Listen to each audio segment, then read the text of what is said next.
Dilith to write Stories Untold by Gotabaya. Enough of one-man shows, Sajith told. Pro-Chinese Wimal's red light to Ranil, AKD, Anura. Did Sajith score at big match? All-out attack boomerangs on compass.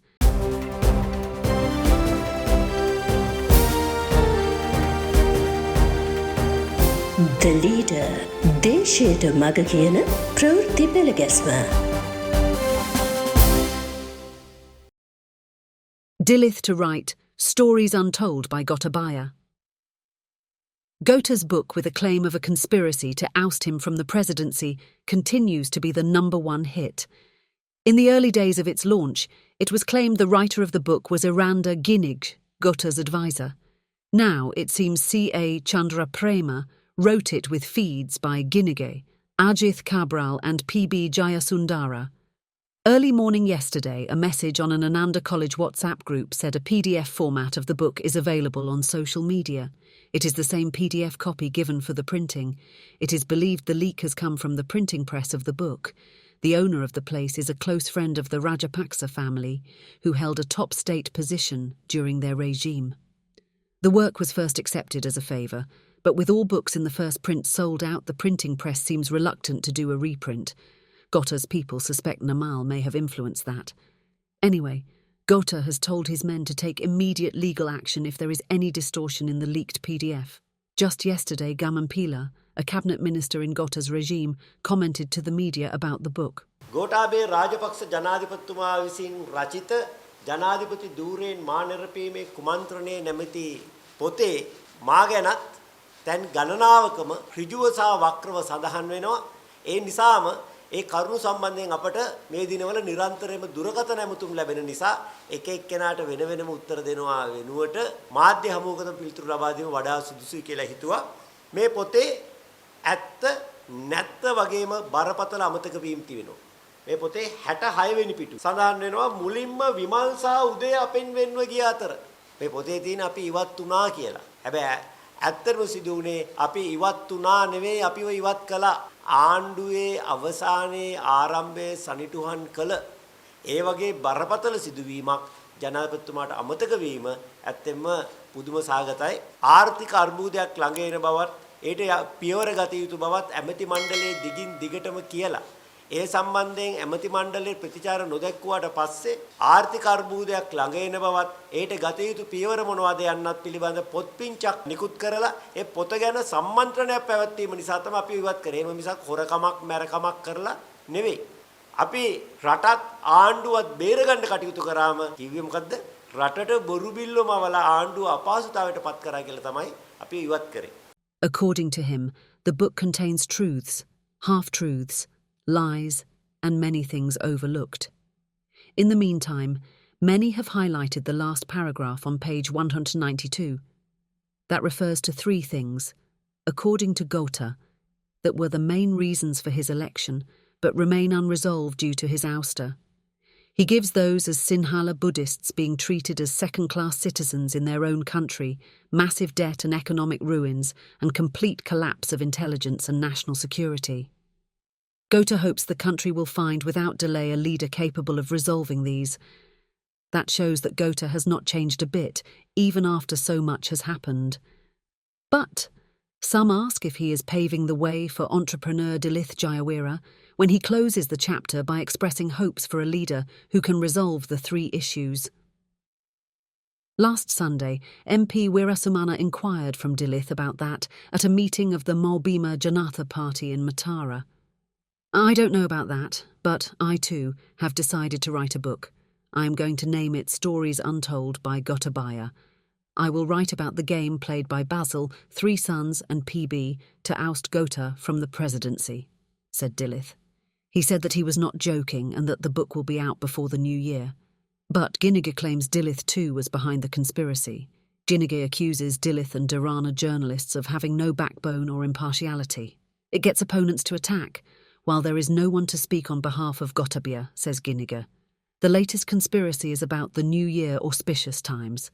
That list is bad for the country, nation and the head of state, according to a complaint received by the Mahanayake Theras. People seem ignorant of the fact that all these are businesses and games. So the country is better off even in this condition. Enough of one-man shows, Sajith told. Colombo Telegraph editor Uvindu Kurukula Surya says in a Facebook post that Ranil preaches unity for governance, but at the same time insults other party members on stage. That shows his talk about unity for governance is a lie. Uvindu was reacting to what Ranil said in reference to GL Piris and Nalaka Gotabaya at the UNP rally on Sunday. That remark has angered many in the SJB. Sajith's campaign manager Sujiwa Sena Singhe told the media that Ranil used his entire speech to attack the SJB.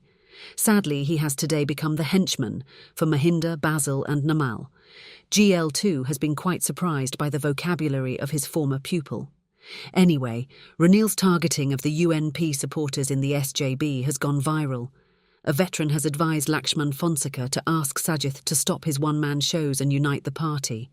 Analysts say, however, that is the very thing Sajith is incapable of doing. He is the one and only speaker at every opportunity. Their attempts are a waste, since he is a hopeless case. Pro-Chinese Wimal's red light to Ranil, AKD, Anura. Wimal Weerawansa, once a champion orator of the Rajapaksas, had hopes beyond a cabinet portfolio. But those hopes are dashed forever. Today, he is just an MP, alone in a nominal party and alliance. But he still likes to play his old games. Joining Salakuna on Hiru TV, he predicted things to come after April. Weerawansa hinted the presidential polls would be a two-horse race, casting doubts if Ranil and Sajith will contest.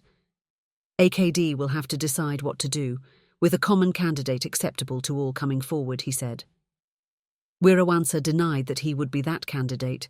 Is he making up things to grab attention?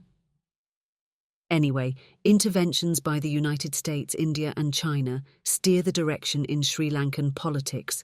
Weerawansa is pro-China.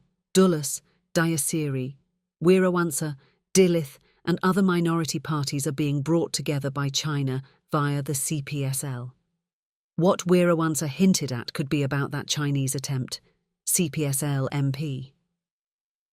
Weera Sumana extending support to Dilith in Matara could well be part of that plan. Just like the weather, politics is subject to regular changes. Predictions about local politics have become difficult due to the crisis and Aragalaya. Did Sajith score at Big Match? The entire country saw how President Wickremesinghe had fun with the ditty Biwa Neda Wadakaha Sudia at the Battle of the Blues. Old royalist Sajith Premadasa was a notable absentee from action.